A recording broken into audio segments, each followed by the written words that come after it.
comes today, guys, the very talented vet, and he has got some interesting facts on our furry friends and a pet of the week.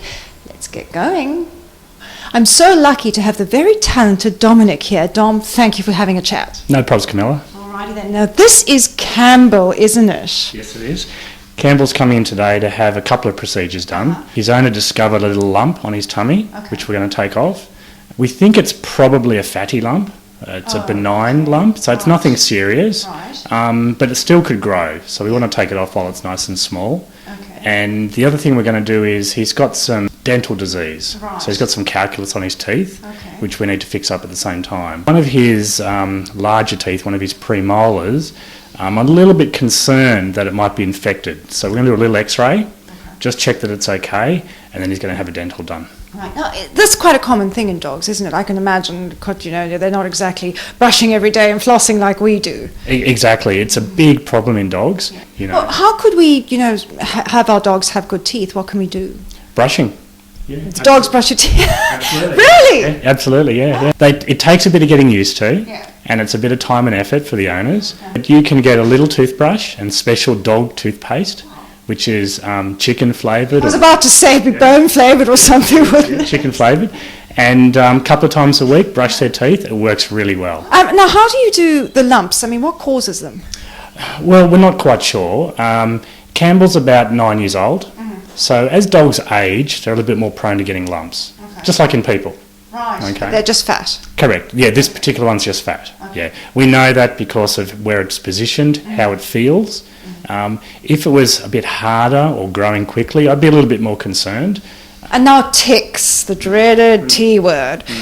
How do we find ticks on a dog? I mean, they're so hard to detect, aren't they? Very difficult, especially in dogs like Campbell's case. He's got a very thick coat. Every day or two, you need to get your fingers and do a little finger walk. You just get your fingers into his fur, you rub it around the head and neck, and you'll feel like a lump. And if you do, then you have a look and it could be a tick. If you're not sure or your dog is showing any signs of tick paralysis... Which is what? They appear drunk, basically. They're a bit wobbly. Sometimes they have a cough. If you notice anything like that and you're concerned it could be a tick, you need to go to your local vet straight away. Best not to try and take it off yourself. Let the professional have a look and make sure it is a tick, and then that we remove it in a certain way. Yeah, because if you squeeze them, they release more of the toxins. Correct. Yeah. Ticks, they're basically an insect. And if you fiddle around with them and upset them, it does stimulate them to produce more toxin, and within a few minutes your dog can get much worse. We've now been able to produce an antitoxin which counteracts the effects of that paralysis toxin. You know, we deal with tick paralysis all the time, so we know what to look out for. I think the golden rule is if you think your dog's got a tick, quietly, gently, without too much fuss, take it to the local vet and we'll check it out for you. In an air-conditioned car, preferably. Yes. Certainly stress and overheating makes the paralysis worse. Just quietly, calmly call the vet, say we're on our way, we think we might have tick paralysis, and they'll be ready for you when you get there. Now Campbell, he's a bit groggy, isn't he? You've sedated him. Yes. He's had his pre-med, and the nurses are just about to come in, and we're going to give him his anaesthetic, and then we're going to get him on a drip, get him shaved up, and get this lump started. Wow, I'm sure he's in good hands. Well done. No worries. Okay, we'll get started. Cool. It's the tooth we were worried about, right? Yeah, this is premolar number 4, and the crown is a little bit worn, but when I'm looking at the gum here, it's actually sticking down quite nicely, so this tooth will be fine. Is there some specific foods that would erode dogs' teeth than others? There are. Some dogs like to chew tennis balls. Oh, okay. They're terrible. Yeah, they're really terrible. They really wear down teeth a lot.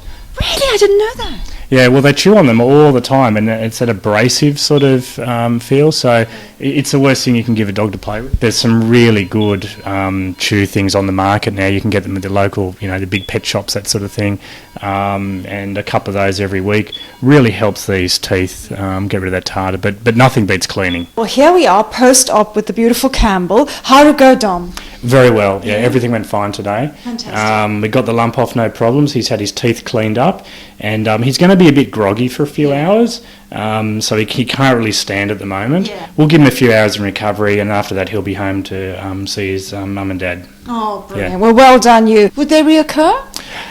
They won't recur in the same spot because we've taken that away. Some dogs are prone to getting them, so we'll have to keep an eye on him and make sure that other lumps don't pop up in the future. I think at this stage, we'll be clear. All right, well, thank you so much, Dom. And you've got a pet of the week for us. We do. We'll be going out afterwards and meeting Pinta. Oh, fantastic. Let's go meet Pinta. Brilliant, thanks. No worries. Alrighty then, this is our pet of the week. Who's this gorgeous little girl, Dom? This is Pinta. She's about a 9-year-old fox terrier cross. She ended up in the pound. We're not quite sure what happened, but luckily she was rescued by the Sydney Animal Second Chance people. To be honest with them, some of those would have a fairly dismal future in the pound, but they rescue them, they fix them up, we do medical checks on them. Right, and she's in pretty good nick? She's in good nick, yes. What we found when she came in, her eyes were a little bit runny. We did some tests and we found that she has a mild case of glaucoma, which is where the pressure in the eyeball is a little bit higher than it should be. Right. So we've popped her on some eye drops and she's doing really well. She's looking at me. She's so cute. I hope she finds a home. Does she suit anyone? Is she kind of dog and pet and animal and cat friendly? Oh, she is. She's really lovely. I don't think she's ready for a family of young kids. Yeah. I think an elderly couple at home and she wants to pot around the garden. I think she'd be perfect. How do we get hold of SAS to get hold of Pinta? Sydney Animal Second Chance, they've got a great website. Yeah, so have a look online and you'll get all the information. Well, I hope she finds a home. She's so cute. Thanks again.